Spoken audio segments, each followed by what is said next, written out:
اعوذ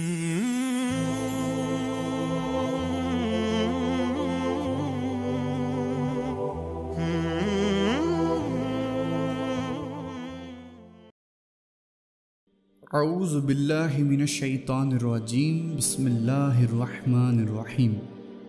السلام علیکم ورحمۃ اللہ وبرکاتہ۔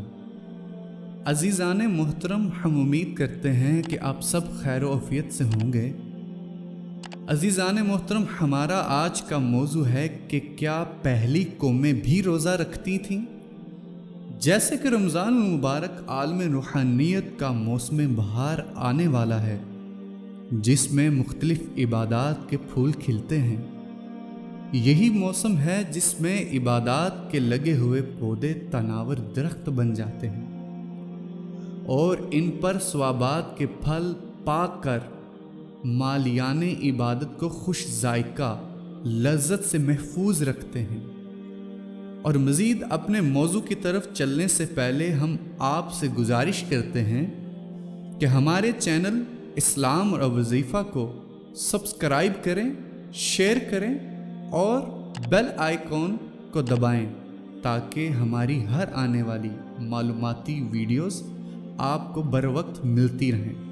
کوئی شبہ نہیں کہ اس ماہ مبارک میں ہر مسلمان مختلف طریقوں سے اپنے خالق و مالک کو راضی کرنے کی تگ و دو کرتا ہے۔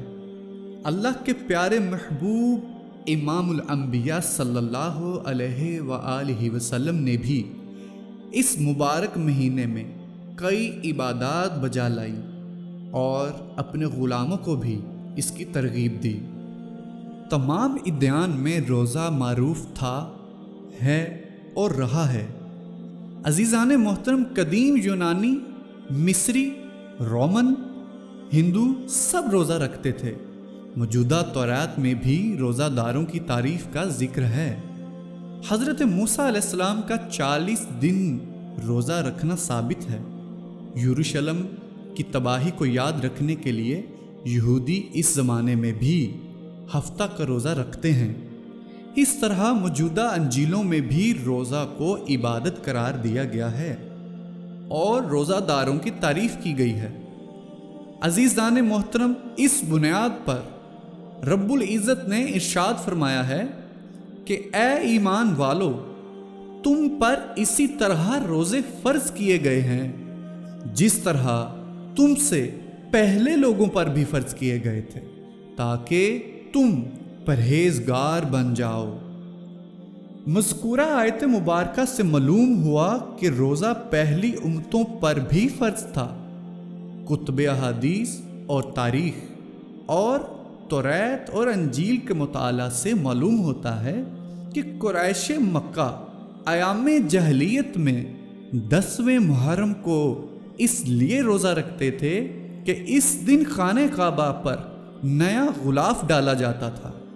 امام بخاری نے بھی اپنی صحیح بخاری میں اس روایت کو نقل کیا ہے، اور مزید ایک اور روایت بھی نقل کرتے ہیں کہ مدینہ منورہ میں یہود اس دن اس لیے روزہ رکھتے تھے کہ اللہ تعالیٰ نے قوم بنی اسرائیل کو اس دن فرعون سے نجات دی تھی۔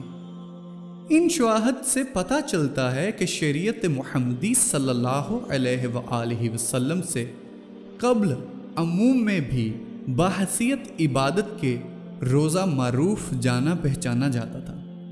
عزیزان محترم، انسائکلوپیڈیا آف جیوز میں لکھا ہوا ہے کہ یہودی اور عیسائی روزہ بطور کفارہ، گناہ یا توبہ کی خاطر یا پھر ان سے بھی تنگ تر مقاصد کے لیے رکھتے تھے، اور ان کا روزہ صرف رسمی نوعیت کا ہوتا تھا، یا پھر قدیم تر ایام میں روزہ ماتم کے نشان کے طور پر رکھا جاتا تھا۔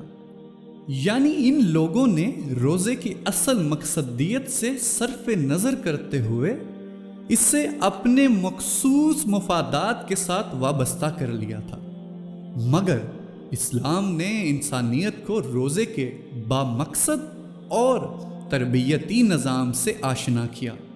یہ اسلام ہی ہے جس نے مسلمانوں کو روزے پر وسیع دائرہ ہائے کار اور بلند اغراض اور مقاصد عطا کیے۔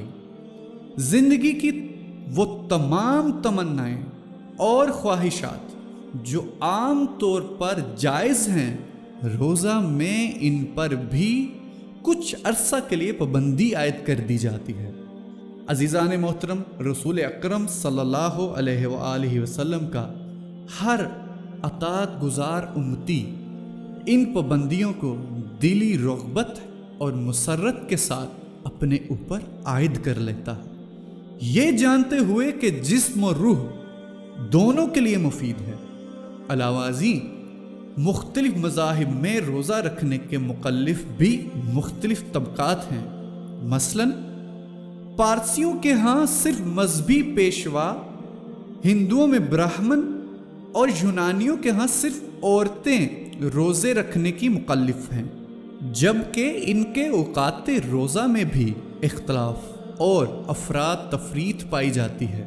لیکن اسلام کے پلیٹ فارم پر دنیا کے ہر خطے میں رہنے والے عاقل، بالغ اور مسلمان مرد و عورت کے لیے ایک ہی وقت میں ماہ رمضان کے روزے فرض کیے گئے ہیں۔ خداوند متعال سے دعا ہے کہ اس ماہ مبارک میں ہمیں توبہ و استغفار کرنے، قرآن مجید کی تلاوت کرنے اور عبادات الہی بجا لانے کی توفیق عطا فرمائے، آمین الہی آمین۔ اگر آپ کو ہماری ویڈیو اچھی لگی تو لائک کریں، نیچے کمنٹ میں اپنے رائے کا اظہار ضرور کریں۔ انشاءاللہ جلد ہی آپ کی خدمت میں ایک نئی معلوماتی ویڈیو کے ساتھ حاضر ہوں گے۔ تب تک کے لیے اپنا اور اپنے پیاروں کا خیال رکھیں۔ جزاک اللہ، اللہ حافظ۔